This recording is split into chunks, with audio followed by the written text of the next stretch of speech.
This video is sponsored by SBO Digital Marketing.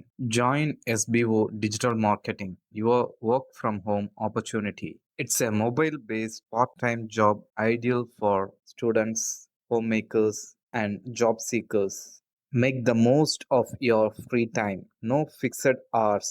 Work at your convenience. Just share and publish content. Simple tasks with no selling and no referrals required. Earn daily income with instant payouts.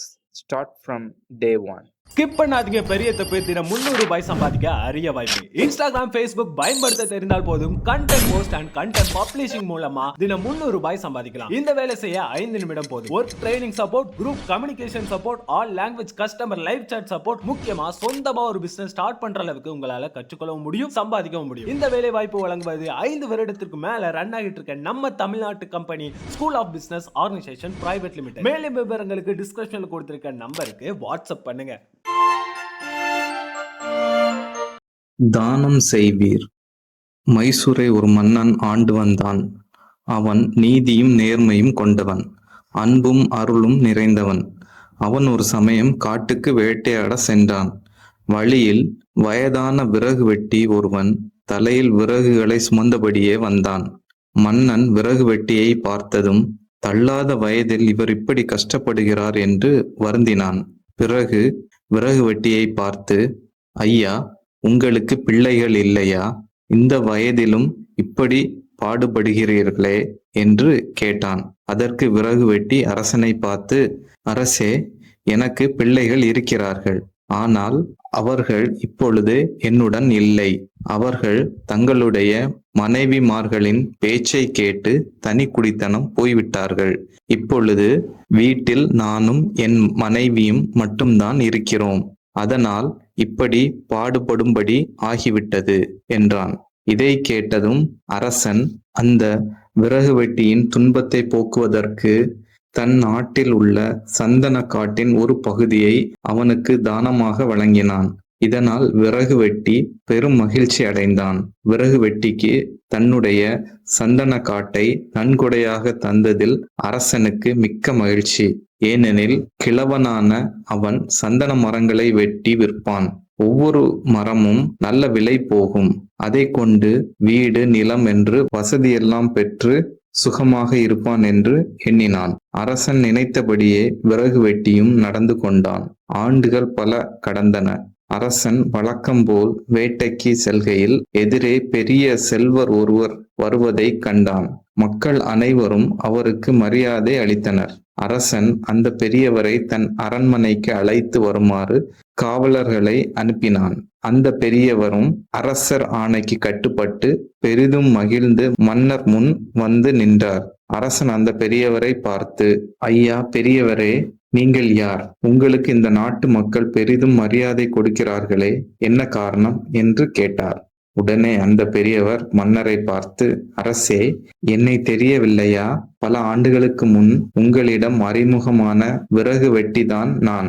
ஏழ்மையில் வாடுவதைக் கண்டு சந்தன காட்டை எனக்கு தானமாக வழங்கினீர்கள். நான் அந்த மரங்களை வெட்டி நல்ல விலைக்கு விற்று பெரும் பணக்காரன் ஆனேன் என்றார். அரசருக்கு பெரும் மகிழ்ச்சி. பிறகு அவர் அந்த பெரியவரை பார்த்து, மக்கள் உங்களை பெரிதும் மதிப்பதற்கு காரணம் என்ன என்று கேட்டார். அரசே, எனக்கு கிடைத்த அந்த பெரும் பணத்தில் நான் பல ஏழை எளியவர்களுக்கு பயன்பெற பள்ளிக்கூடம், மருத்துவமனை கட்டி உள்ளேன். சிலர் சொந்த தொழில் தொடங்க பணம் கொடுத்து உதவினேன். அதனால்தான் மக்கள் என் மேல் பேரன்பு செலுத்துகிறார்கள் என்றார். மன்னர் தான் செய்த தானம் எப்படியெல்லாம் நற்பயன்களை விளைவிக்கிறது என்று எண்ணி மனதிற்குள் மகிழ்ந்தான். அந்த பெரியவரையும் பாராட்டினார். நீதி. நாம் ஒருவருக்கொருவர் தானம் அளிப்பதால் பலரும் பயன்படுகிறார்கள். எனவே அனைவரும் தானம் செய்யும் நற்பண்பை வளர்த்து கொள்ள வேண்டும். அரசனும் சீடனும். ஒரு ராஜா அவரது வேலைக்காரர் ஒருவரால் மிகவும் சந்தோஷமாக இருந்தார். அந்த வேலைக்காரன் மிகவும் விசுவாசம் உள்ளவனாகவும் ராஜாவுக்கு முழுமையான விசுவாசியாகவும் இருந்தான். ராஜாவிற்காக தனது உயிரை கூட தியாகம் செய்வதற்கு எப்போதும் தயாராக இருந்தான். அதனால்தான் அரசன் மற்றற்ற மகிழ்ச்சியடைந்தான். மேலும் அநேக முறை அவன் அரசரை தனது உயிரை பணயம் வைத்து காப்பாற்றியிருக்கிறான். அவன்தான் அரசனின் மெய்க்காப்பாளனாக இருந்தான். ஒரு நாள் அவன் மிகவும் சந்தோஷமாக இருந்த வேளையில், அந்த வேலைக்காரனிடம், "உனக்கு ஏதாவது ஆசை இருந்தால் என்னிடம் கூறு. நான் அதை நிறைவேற்றுகிறேன். நீ எனக்காக எவ்வளவு செய்துள்ளாய். அதற்கு நான் ஒருபோதும் நன்றி செலுத்த முடியாது. அதை நான் உனக்கு ஒருபோதும் திருப்பித் தர முடியாது.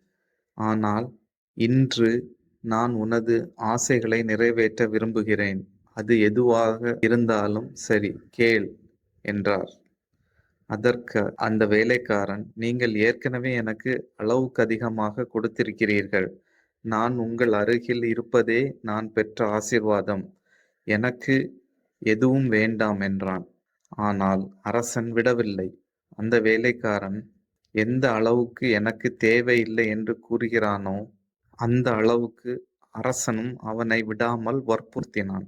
இறுதியாக அந்த வேலைக்காரன், "சரி, 24 மணி நேரத்திற்கு என்னை நீங்கள் அரசனாக்குங்கள். நீங்கள் எனக்கு மெய்க்காவலனாக இருங்கள்" என்றான். அந்த அரசன் கொஞ்சம் கவலையடைந்தான், பயந்தான். ஆனால் அவன் சொன்ன சொல்லை காப்பாற்றுபவன் வேலைக்காரனின் ஆசையை நிறைவேற்ற வேண்டும். எனவே 24 மணி நேரத்திற்கு அரசன் மெய்க்காவலனானான். மெய்க்காவலன் அரசன் ஆகிவிட்டான். அதன் பிறகு அந்த மெய்க்காவலன் என்ன செய்தான் என்று நீங்கள் அறிவீர்களா? அவன் செய்த முதல் காரியம் அந்த அரசனை கொல்வதற்கு ஆணையிட்டான். அவருக்கு மரண தண்டனை விதித்தான். உடனே அரசன், "நீ என்ன செய்கிறாய்?" என்றான். அதற்கு அவன், "நீ அமைதியாயிரு. நீ வெறும் மெய்க்காப்பாளன் மட்டும்தான். அதற்கு மேல் ஒன்றுமில்லை. இது எனது ஆசை. இப்போது நான்தான் அரசன்" என்றான். அந்த அரசன் கொல்லப்பட்டான். அந்த வேலைக்காரன் காலாகாலத்திற்கும் அரசனாகிவிட்டான். வேலைக்காரர்கள் தாங்கள் எஜமான் ஆவதற்கு அவருக்கென்றே உரித்தான குறுக்கு வழிகளை வைத்திருப்பார்கள். இறகு இளவரசன். ஊரில் கிழவன் ஒருவன் தன் மனைவியுடன் வாழ்ந்து வந்தான். ஒரு பூனையை அவர்கள் அன்பாக வளர்த்து வந்தார்கள். முதுமையான அவர்களுக்கு ஒரு மகன் பிறந்தான். மகன் குழந்தையாக இருக்கும்போதே அவர்கள் இருவரும் இறந்து விட்டனர். அந்த குழந்தையை பூனை வளர்க்கத் தொடங்கியது. எங்கிருந்தோ பறவையின் மெல்லிய இறகுகளைக் கொண்டு வந்தது. அதில் மெத்தை செய்தது. குழந்தையை அந்த மெத்தையில் படுக்க வைத்தது. குழந்தையை வேளை தவறாமல் உணவு தந்தது. எப்பொழுதும் மெத்தையிலேயே அந்த குழந்தை இருந்ததால் அவனை இறகு இளவரசன் என்று அழைத்தது. ஆண்டுகள் ஓடின. குழந்தையும் வளர்ந்து பெரியவன் ஆனான். கட்டழகு வாய்ந்த அவனைக் கண்டு பூனை மகிழ்ந்தது. "இறகு இளவரசனே, உனக்கு திருமணம் செய்ய எண்ணியுள்ளேன்" என்றது அது. "எனக்கு யாரை பெண் கேட்பாய்?" என்று கேட்டான் அவன். "இந்த நாட்டு அரசனிடம் செல்வேன். இளவரசியை உனக்காக பெண் கேட்பேன். ஏழையாகிய எனக்கு இளவரசி மனைவியா? நடக்கக்கூடிய செயலா இது? கனவு காண்கிறாயா? உனக்கு ஏற்றவள் இளவரசிதான். நான் முடிவு செய்துவிட்டேன். எப்படியும் இந்த திருமணத்தை முடிப்பேன். பொறுத்திருந்து பார். உனக்கு பெண் கேட்டு நாளையே நான் அரசனிடம் செல்கிறேன்" என்றது பூனை. மறுநாள் விடியற்காலையில் எழுந்தது. அரசனை காண்பதற்காக புறப்பட்டது. காட்டு வழியே சென்று கொண்டிருந்த அதன் எதிரில் ஒரு முயல் வந்தது. முயலை பார்த்து பயந்து பூனை ஓட்டம் பிடித்தது. பூனையை பார்த்து பயந்து முயலும் ஓட்டம் பிடித்தது. பக்கத்தில் இருந்த குன்றை சுற்றி வந்த இரண்டும் சந்தித்தன. "பூனையே, எங்கே போகிறாய்?" என்று கேட்டது முயல். "நான் அரசனிடம் செல்கிறேன். ஊரில் யாரும் என்னை நிம்மதியாக வாழ விட மாட்டேன் என்கிறார்கள். என்னை எப்பொழுதும் துரத்துகிறார்கள். நான் பயந்து கொண்டே வாழ்கிறேன். இவர்கள் செயல் குறித்து அரசனிடம் குறை சொல்லப் போகிறேன். நீதி தவறாத அரசன் எனக்கு நல்லது செய்வான்" என்று இனிமையாக சொன்னது பூனை. கண்களில் கண்ணீர் வழிய, "பூனையே, உன் நிலை பரவாயில்லை. அரசனின் வீரர்கள் வேட்டை நாய்களுடன் இங்கே வருகிறார்கள். எங்களை விரட்டுகிறார்கள். குறி வைத்து பிடிக்கிறார்கள். சிறிது நேரம் கூட நாங்கள் வாருங்கள், நிம்மதியாக தங்க இங்கே இடம் இல்லை. நானும் உன்னுடன் வருகிறேன். அரசனிடம் எல்லாவற்றையும் விளக்கமாக சொல்லி எங்களை காப்பாற்றும்படி வேண்டுகிறேன் என்றது முயல். நீ அரசனிடம் செல், ஆனால் உன் முயற்சி வெற்றி பெறும் என்ற நம்பிக்கை எனக்கு இல்லை. ஏன்? எங்கள் ஊரில் நான் ஒரே ஒரு பூனைதான் இருக்கிறேன். நான் சொல்வதை அரசர் கேட்டு உதவி செய்வார். ஆனால் உன்னை பார்த்ததும் அவர், காட்டில் நூற்றுக்கணக்கான முயல்கள் உள்ளன, நீ மட்டும்தான் குறை சொல்ல வந்திருக்கிறாய் என்பார். குறைந்தது 50 முயல்களுடன் நீ அரசனிடம் சென்றால் அவர் கண்டிப்பாக உதவி செய்வார். பூனையே, இங்கேயே நில், நான் 50 முயல்களுடன் வருகிறேன் என்று அருகில் இருந்த புதருக்குள் மறைந்தது முயல். சிறிது நேரத்தில் 50 முயல்களுடன் வந்தது அது. பூனை முன்னால் சென்றது. எல்லா முயல்களும் அதை பின்தொடர்ந்தன. விந்தையான இந்த ஊர்வலம் பல ஊர்கள் வழியாக சென்றது. இதை பார்த்த மக்கள், பூனை தலைமை தாங்கி 50 முயல்களை அழைத்து செல்கிறதே என்று வியப்புடன் பேசிக் கொண்டார்கள். கடைசியாக அந்த ஊர்வலம் அரசனின் அரண்மனையை அடைந்தது. அங்கு காவலுக்கு இருந்த வீரனை பார்த்து, நாங்கள் அரசனை பார்க்க வேண்டும் என்றது பூனை. அரண்மனை வாயிலில் எல்லோரும் தங்க வைக்கப்பட்டனர். பூனையை மட்டும் அரசனிடம் அழைத்து சென்றான் ஒரு வீரன். அரசனை புகழ்ந்த பூனை, இறகு இளவரசன் 50 முயல்களை உங்களுக்கு பரிசாக அனுப்பியுள்ளார். இளவரசியரை மணந்து கொள்ள அவர் விரும்புகிறார். இளவரசியருக்கு அவரை விட பொருத்தமானவர் யாரும் இருக்க முடியாது என்றது. வாயிலுக்கு வந்த அரசன் 50 முயல்களையும் பார்த்து வியப்படைந்தான். இறகு இளவரசன் மிகவும் திறமையான வேட்டைக்காரனாக இருக்க வேண்டும். இல்லாவிட்டால் 50 முயல்களை எப்படி பிடிக்க முடியும் என்று நினைத்தான். என் வீரர்களும் முயல் வேட்டைக்கு செல்கிறார்கள். 2 அல்லது 3 முயல்களுக்கு மேல் அவர்கள் பிடித்து வருவது இல்லை. உங்கள் இளவரசன் 50 முயல்களை அதுவும் உயிருடன் பிடித்து இருக்கிறான் என்றான் அவன். அரசே, இந்த முயல்களை எல்லாம் ஒரு அறைக்குள் வைத்து பூட்ட வேண்டும். அவற்றை காவல் காக்கின்றவர் யாரும் இல்லை என்றது பூனை. சமையல்காரனை அழைத்த அரசன், இனி நம் அரண்மனையில் நல்ல விருந்துதான். 50 முயல்களையும் அடைத்து வைக்க ஒரு அறையை திறந்துவிடு என்று கட்டளையிட்டான். முயல்களிடம் வந்து பூனை, நாம் அனைவரும் தங்குவதற்கு அரசர் ஒரு அறையை தந்துள்ளார். நமக்கு நல்ல சாப்பாடு அங்கே உள்ளது. அரசர் பிறகு வந்து நம் குறையை கேட்டு உதவி செய்வார் என்றது. சமையல்காரன் ஓர் அறையை திறந்து விட்டான். எல்லா முயல்களும் உள்ளே நுழைந்தன. உடனே அவன் கதவை தாளிட்டு பூட்டி போட்டான். வெளியே காவலுக்கு வீரர்கள் நின்றனர். பூனை தங்களை ஏமாற்றி விட்டதை முயல்கள் உணர்ந்தன. பாவம், அவை என்ன செய்யும்? தங்களுக்கு ஏற்பட போகும் கதியை எண்ணி அவை அழுதன. பூனைக்கு அரசன் சிறந்த விருந்து அளித்தான். இறகு இளவரசனை பற்றி மிகவும் புகழ்ந்து பேசியது அது. இளவரசரை வந்து சந்திக்க சொல் என்றான் அரசன். அரசே, எங்கள் இளவரசர் தங்களை சந்திக்க கட்டாயம் வருவார். ஆனால் அவருக்கு இப்பொழுது ஏராளமான வேலைகள் உள்ளன என்றது பூனை. விருந்து முடிந்தது. அரசன் நிறைய பரிசுகளை பூனைக்கு தந்தான். அரசனிடம் விடை பெற்ற பூனை மகிழ்ச்சியுடன் தன் வீட்டிற்கு வந்தது. இளைஞனே, உனக்கு திருமணம் செய்து வைக்கப் போகிறேன் என்றது அது. யாருடன் என்று மீண்டும் கேட்டான் அவன். இளவரசிதான் மணமகள் என்றது அது. ஒரு வாரம் சென்றது. மீண்டும் அது அரசனை காண காட்டு வழியே சென்றது. எதிரில் வந்த நரியை நேருக்கு நேர் பார்த்தது அது. இரண்டும் எதிர் எதிர் திசையில் ஓடின. மலைக்கு பின்னால் இரண்டும் மீண்டும் சந்தித்தன. பூனையே, எங்கே செல்கிறாய்? அரசனிடம் என் நிலையை எடுத்து சொல்ல உனக்கு என்ன குறை? ஊரில் எல்லோரும் என்னை அடித்து விரட்டுகிறார்கள். சரியாக சாப்பாடு போடுவது இல்லை. எனக்கு வாழ்க்கையே வெறுத்து விட்டது. நீதி கேட்டு அரசனிடம் செல்கிறேன். நரியின் கண்களில் கண்ணீர் வழிந்தது. இப்பொழுது என்னால் இந்த காட்டில் இருக்கவே முடியவில்லை. வேட்டைக்காரர்கள் நாய்களுடன் வந்து எங்களை விரட்டுகிறார்கள். குழிக்குள் மறைந்தாலும் புகை போட்டு எங்களை வெளியே வரவழைக்கிறார்கள். அவர்களுடைய அம்புகளால் நாங்கள் பலர் சாகிறோம். உன்னுடன் நானும் வந்து அரசனிடம் நீதி கேட்கிறேன். என்னையும் அழைத்து செல் என்றது. நரியாரே, நீர் தனியாக வருவது நல்லது அல்ல. எங்கள் ஊரில் நான் ஒருவன்தான் பூனை. அதனால் நான் சொல்வதை அரசர் கேட்பார். நீ மட்டும் தனியே வந்து குறை சொன்னால் அவர் ஏற்றுக்கொள்ள மாட்டார். காட்டில் ஏராளமான நரிகள் உள்ளனவே, ஏன் அவை வந்து குறை சொல்லவில்லை என்று கேட்பார். 50 நரிகள் ஒன்றாக வந்தால் அரசர் நீங்கள் சொல்வதை நம்புவார் என்றது. சிறிது நேரம் காத்திரு என்ற நரி அங்கும் இங்கும் ஓடியது. 50 நரிகளுடன் அங்கு வந்தது. அரண்மனைக்கு சென்றதும் யார் எப்படி பேச வேண்டும் என்று அவற்றிடம் விளக்கி சொன்னது பூனை. நீ சொல்வது போலவே நாங்கள் நடந்து கொள்வோம் என்றது நரிகள். பூனை முன்னால் சென்றது. எல்லா நரிகளும் அதை பின்தொடர்ந்தன. அவற்றின் ஊர்வலம் பல ஊர்கள் வழியாக சென்றது. இதை பார்த்த மக்கள், என்ன வேடிக்கையாக இருக்கிறது, போன வாரம்தான் இந்த பூனை 50 முயல்களுடன் ஊர்வலம் போனது, இப்பொழுது 50 நரிகளுடன் ஊர்வலம் போகிறது என்று பேசிக் கொண்டார்கள். ஊர்வலம் அரண்மனையை அடைந்தது. காவலுக்கு இருந்த வீரர்கள் பூனையை அரசனிடம் அழைத்து சென்றார்கள். பணிவாக புகழ்ந்த பூனை, அரசர் பெருமானே, பிறகு இளவரசர் தங்களுக்கு அன்பளிப்பாக 50 நரிகளை அனுப்பி வைத்துள்ளார். இளவரசியாரை மணக்க விரும்புகிறார் என்றது. வேலைக்காரர்களை அழைத்த அரசன், நரிகளை ஒரு அறையில் அடைத்து வையுங்கள், எவையும் தப்பி செல்லக்கூடாது, பூனைக்கு நல்ல விருந்து தர வேண்டும், அதற்கும் ஏற்பாடு செய்யுங்கள் என்று கட்டளையிட்டான். நரிகளை அரண்மனைக்குள் அழைத்து வந்தது பூனை. அங்கே ஒரு அறையில் முயல்களை கொன்று தோல் உரித்துக் கொண்டிருந்தார்கள் வேலைக்காரர்கள். முயல்கள் அழுது புலம்பிக் கொண்டிருந்தன. பெரும் கூச்சலையும் அலறலையும் கேட்ட நரிகள், அங்கே என்ன சத்தம் என்று பூனையை கேட்டன. 7 நாட்களுக்கு முன் இங்கே சில முயல்கள் வந்தன. தங்கள் குறையை அரசனிடம் தெரிவித்தன. கவனமாக கேட்ட அவர் அவற்றிற்கு நீதி வழங்கினார். அது மட்டுமல்ல, பெரிய விருந்திற்கும் ஏற்பாடு செய்தார். விருந்தில் முயல்கள் ஏராளமான மதுவை குடித்தன. மகிழ்ச்சியால் தலையே வெடித்து விடுவது போல அவை கூச்சல் போடுகின்றன. அந்த சத்தம்தான் இது என்றது பூனை. முயல்கள் இருக்கும் அறையில் எங்களை தங்க வைக்க வேண்டாம், அவை எப்பொழுதும் குடித்துவிட்டு சண்டை போடும், இயல்புடையவை, எங்களையும் எடுத்துவிடும், வேறு அறையில் தங்க வையுங்கள் என்றன நரிகள். வேலைக்காரன் பக்கத்து அறையை திறந்து விட்டான். எல்லா நரிகளும் உள்ளே நுழைந்தன. உடனே அவன் கதவை தாளிட்டு பூட்டு போட்டான். தாங்கள் தவறை நரிகள் உணர்ந்தன. தங்களுக்கு ஏற்பட போகும் கதியை எண்ணி வருந்தின.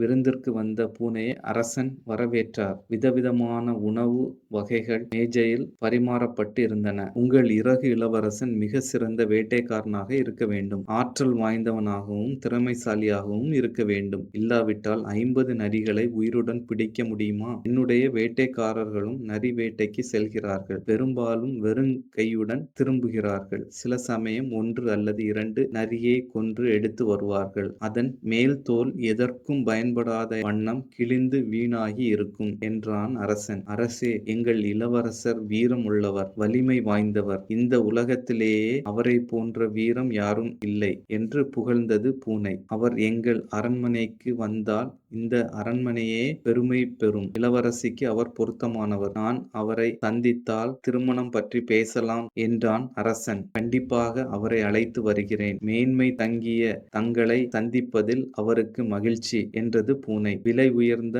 ஏராளமான பரிசு பொருட்களை பூனைக்கு வழங்கினார் அரசர். வீட்டிற்கு வந்தது அது. தூங்கிக் கொண்டிருந்த இளைஞனை எழுப்பியது. உனக்கும் இளவரசிக்கும் திருமணம் உறுதியாகிவிட்டது, நான் சொல்கிறபடி நட என்றது அது. மகிழ்ச்சியுடன் புறப்பட்டான் அவன். பூனை வழிகாட்டி கொண்டே நடந்தது. இருவரும் நெடுந்தூரம் நடந்தார்கள். வழியில் பாலம் ஒன்று வந்தது. பாலத்திற்கு அடியில் நீ ஒளிந்து கொள், நான் சிறிது நேரத்தில் வருகிறேன் என்றது பூனை. அவனும் ஒளிந்து கொண்டான். ஊருக்குள் சென்றது பூனை. கவசங்கள், தொப்பிகள் பலவற்றை வாங்கியது. எல்லாவற்றையும் ஆற்றில் போட்டது. பிறகு இளவரசனே, இங்கேயே இரு, நான் அரசனுடன் இங்கே வருகிறேன். எங்களை பார்த்தவுடன் வெளியே வந்து விடாதே. நான் நல்ல ஆடைகளை உன்னிடம் தருகிறேன், அதன் பிறகு வெளியே வரலாம் என்று சொன்னது. அப்படியே செய்கிறேன் என்றான் அவன். அரண்மனைக்கு வேகமாக ஓடியது பூனை.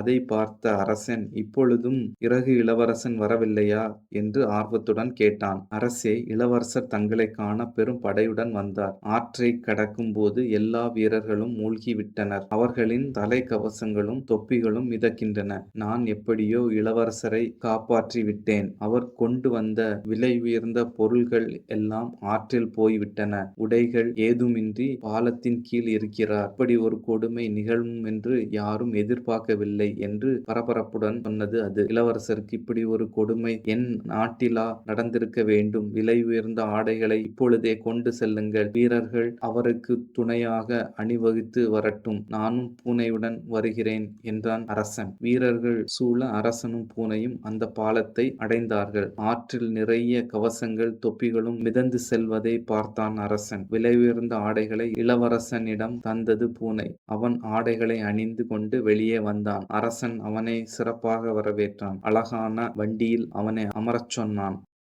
கோலாகலத்துடன் இளவரசனின் ஊர்வலம் தொடங்கியது. அரண்மனை வாயிலிலே அரசியும் இளவரசியும் காத்திருந்தனர். இளவரசனின் அழகைக் கண்டு இளவரசி மகிழ்ந்தாள். இருவருக்கும் சீரும் சிறப்புமாக திருமணம் நடந்தது. சில நாட்கள் சென்றன. பூனையை அழைத்த அரசன், உங்கள் இளவரசனின் செல்வச் செழிப்பைக் காண நினைக்கிறேன். எப்பொழுது உங்கள் நாட்டிற்கு செல்லலாம்? நான் பெரிய படை சூழ வருகிறேன் என்றான். எப்பொழுது வேண்டுமானாலும் புறப்படலாம் என்றது பூனை. அடுத்த வாரம் புறப்படுவோம் என்றான் அரசன். என்ன செய்யலாம் என்று சிந்தித்தது பூனை. சில அரக்கர்களுக்கு சொந்தமாக ஏராளமான நிலங்களும் அரண்மனைகளும் இருப்பது அதன் நினைவுக்கு வந்தன. எப்படியாவது அவற்றை இளவரசனுக்கு சொந்தமானது என்று சொல்லி அரசனை ஏமாற்ற வேண்டும் என்று நினைத்தது அது. இளவரசன் தேரில் அமர்ந்தான். அரசனும் அருகில் அமர்ந்தான். பெரும் படை சூழ ஆரவாரத்துடன் புறப்பட்டனர். பூனை வழிகாட்டிக் கொண்டே முன்னால் சென்றது. அங்கே நிலத்தில் நிறைய பேர் வேலை செய்து கொண்டிருந்தனர். அவர்களிடம் வந்த பூனை, இன்னும் சிறிது நேரத்தில் பெரும் படையுடன் அரசர் ஒருவர் இங்கே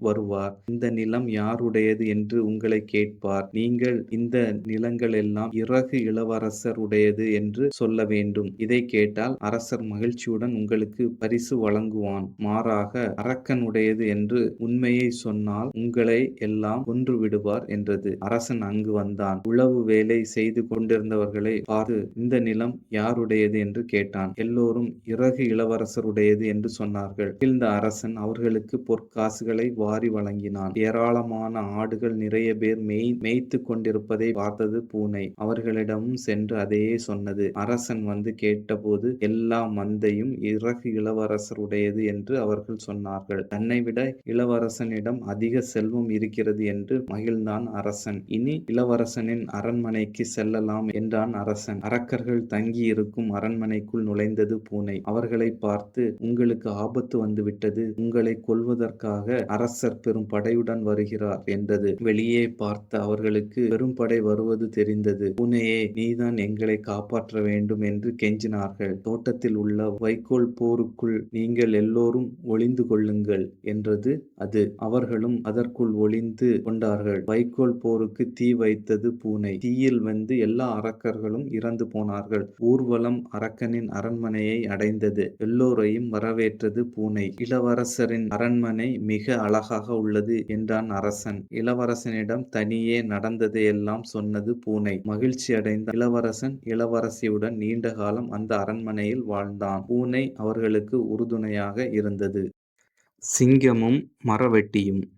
ஒரு பெரிய காட்டிற்கு பக்கத்திலே ஒரு கிராமம் இருந்து வந்தது. அந்த கிராம மக்கள் தங்கள் உணவுக்கான தேவைகளை அருகில் இருந்த காட்டில் இருந்து எடுத்து தீர்த்து கொண்டார்கள். உதாரணமாக, பழங்களை பறித்து கொள்ள மரங்களை வெட்டி விறகுகளை விற்று தங்களது அன்றாட வாழ்க்கையை வாழ்ந்து வந்தார்கள். மனிதர்கள் காட்டுக்குள் நடமாடுவது தெரிந்தும் விலங்குகளும் தங்களுடைய வாழ்க்கையை நேர்த்தியாக எந்த ஒரு சலனமும் இல்லாமல் வாழ்ந்து வந்தன. மக்கள் காட்டுக்குள் வந்தாலும் அவர்களை தாக்குவதில்லை. அதனால் மக்களும் விலங்குகளிடத்தில் எந்த அச்சமும் இல்லாமல் இருந்தார்கள். காட்டிற்குள் எப்போது வேண்டுமானாலும் போய் வந்தார்கள். விலங்குகளும் கிராமத்திற்குள் அவ்வப்போது நடமாடும்.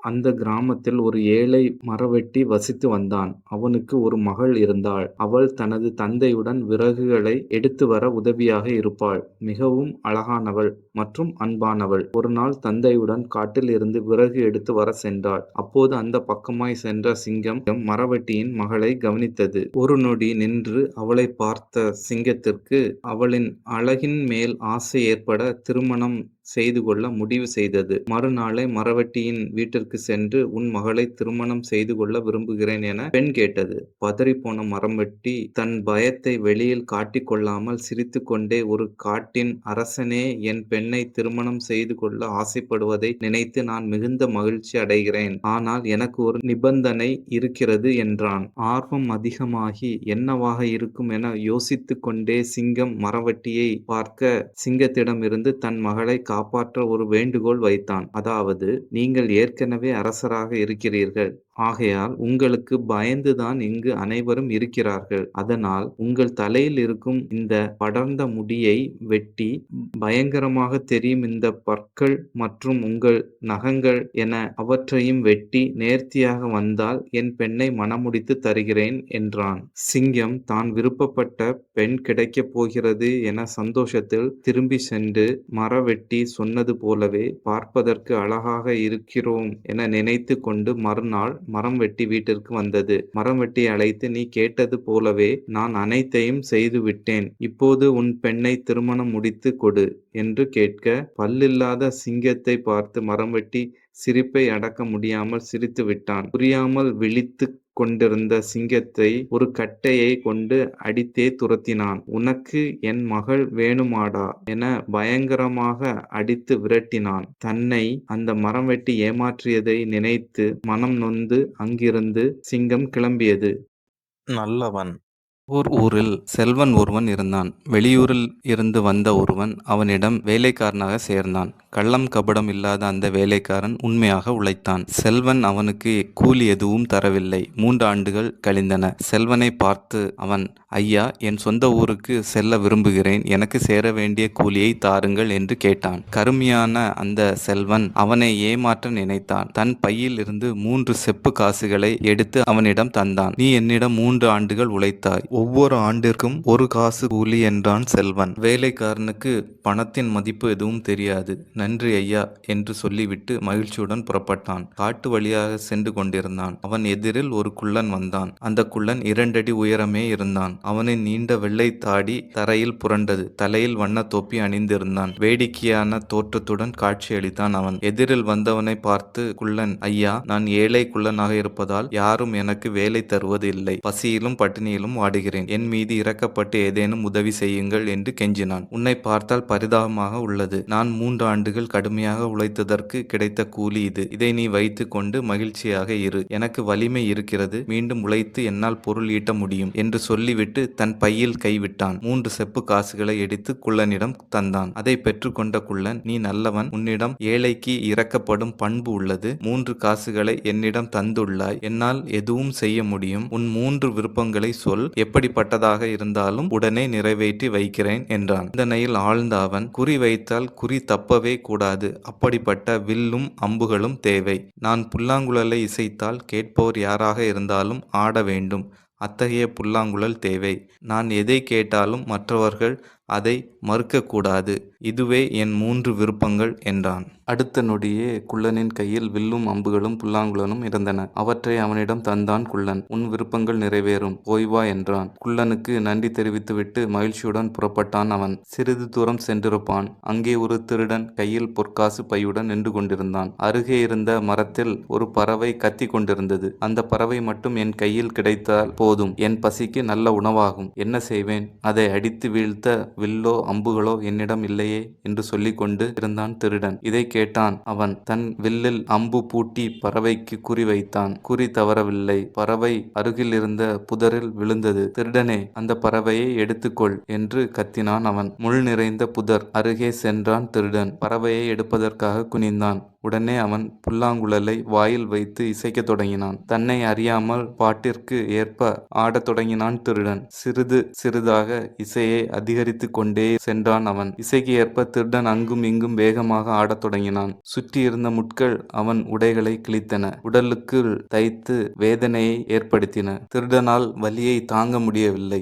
ஐயோ, பாடுவதை நிறுத்துங்கள் என்று கெஞ்சினான். எத்தனை பேருக்கு நீ எவ்வளவு துன்பம் தந்திருப்பாய். யாருக்காவது இரக்கம் காட்டியிருக்கிறாயா? கொடியவனான உனக்கு தக்க தண்டனை இதுதான் என்று அவன் மேலும் வேகமாக இசைக்கத் தொடங்கினான். முட்கள் மேலும் மேலும் திருடனின் உடலை கிழித்தன. ஐயா, இனிமேல் என்னால் தாங்க முடியாது.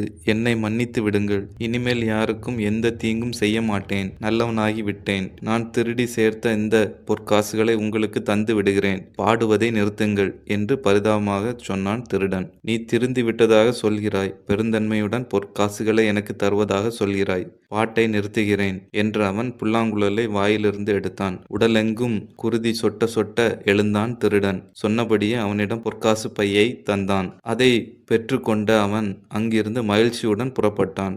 அவன் கண்ணுக்கு மறைந்ததும் திருடன், டேய் அயோக்கிய பயலே, என்னிடம் உன் வேலையை காட்டுகிறாயா? நீ விரைவில் கொடுமையாக இறக்கப் போகிறாய் என்று திட்டினான். குறுக்கு வழியாக பக்கத்தில் இருந்த நகரத்தை அடைந்தான். நீதிபதியிடம் சென்ற திருடன், ஐயா, நான் உழைத்து தேடிய பொற்காசுகளை காட்டில் ஒரு திருடன் பறித்து கொண்டான். நீங்கள்தான் மீட்டு தர வேண்டும் என்றான். அந்த திருடன் எப்படி இருப்பான் என்று கேட்டார் நீதிபதி. எப்படியும் இந்த நகரத்திற்கு அவன் வருவான். தோளில் வில், கையில் புல்லாங்குழல் வைத்திருப்பான். எளிதில் கண்டுபிடித்து விடலாம் என்றான் திருடன். வீரர்களை அழைத்தார் நீதிபதி. இவன் குறிப்பிடும் ஆள் கிடைத்தால் கைது செய்து இழுத்து வாருங்கள் என்று கட்டளையிட்டார். நடக்கப் போவதை அறியாத அவன் நகரத்திற்குள் நுழைந்தான். வீரர்கள் அவனை கைது செய்தனர். நீதிபதியின் முன்னர் அவனை இழுத்து வந்தனர். அவனை பார்த்ததும் திருடன், நீதிபதி அவர்களே, இவன்தான் திருடியவன். இவனிடம் என் பொற்காசு பை இருக்கலாம் என்று கத்தினான். வீரர்கள் அவனை சோதனை செய்தனர். பொற்காசு பை கிடைத்தது. உடனே அவன், ஐயா, நான் திருடன் இல்லை, இவன்தான் திருடன். இவனே விருப்பப்பட்டு இந்த பொற்காசுகளை எனக்கு தந்தான். நான் சொல்வதை நம்புங்கள் என்றான். முன்பின் அறிமுகம் இல்லாத ஒருவருக்கு யாராவது இவ்வளவு பொற்காசுகளை தருவார்களா? நீ பொய் சொல்கிறாய். நீ திருடன்தான். இவனை தூக்கில் போடுங்கள் என்று கட்டளையிட்டார் நீதிபதி. அங்கிருந்த தூக்கு மேடைக்கு அவனை வீரர்கள் இழுத்து சென்றனர். அவன் கழுத்தில் தூக்கு கயிற்றை மாட்ட ஒரு காவலன் வந்தான். நீதிபதி அவர்களே, இறப்பதற்கு முன் என் கடைசி ஆசை, இந்த புல்லாங்குழலை நான் சிறிது நேரம் இசைக்க வேண்டும். அனுமதி தாருங்கள் என்று கேட்டான் அவன். புல்லாங்குழலை அவனிடம் தருமாறு கட்டளையிட்டார் நீதிபதி. அங்கிருந்த திருடன், ஐயோ வேண்டாம், புல்லாங்குழலை அவனிடம் தராதீர்கள், எல்லோருக்கும் ஆபத்து என்று கத்தினான். சாகப் போகிறவனின் கடைசி ஆசையை நிறைவேற்ற வேண்டும். அவன் புல்லாங்குழலை இசைப்பதால் என்ன கெடுதி வந்துவிடப் போகிறது? இசைக்கட்டும் என்றார் நீதிபதி. அப்படியானால் என்னை இந்த தூணோடு சேர்த்து கட்டி விடுங்கள், பிறகு அனுமதி கொடுங்கள் என்றான் திருடன். உடனே திருடன் தூணில் கட்டப்பட்டான். புல்லாங்குழலை அவன் இசைக்கத் தொடங்கினான். இசைக்கு ஏற்ப எல்லோரும் ஆடத் தொடங்கினார்கள். காவலன் கையில் இருந்த தூக்கு கயிறு நழுவி கீழே விழுந்தது. அவன் இசைப்பதன் வேகம் அதிகரித்து கொண்டே சென்றது. எல்லோரும் வேகமாக ஆடினார்கள். தூணில் கட்டப்பட்டு இருந்த திருடனும் கை கால்களை ஆட்டினான். பாடுவதை நிறுத்து, உன்னை விடுதலை செய்கிறேன் என்று ஆடிக்கொண்டே கெஞ்சினார் நீதிபதி. பாடுவதை நிறுத்தினான் அவன். எல்லோரும் நிம்மதி பெருமூச்சு விட்டனர். திருடனின் அருகே சென்ற அவன், உண்மையைச் சொல், பொற்காசுகளை நான் உன்னிடம் இருந்து திருடினேனா, அல்லது நீயாக எனக்கு தந்தாயா? மீண்டும் இசைக்கத் தொடங்குவேன் என்றான். கட்டப்பட்டு இருந்ததால் மூச்சு திணறிய திருடன், நானாகத்தான் தந்தேன், நான் தான் திருடன், வீணாக இவன் மீது பொய் குற்றம் சுமத்தினேன் என்றான். உண்மையை அறிந்த நீதிபதி அந்த திருடனுக்கு தூக்கு தண்டனை விதித்தார். எல்லோருக்கும் நன்றி தெரிவித்து அவன் அங்கிருந்து தன் ஊருக்கு புறப்பட்டான்.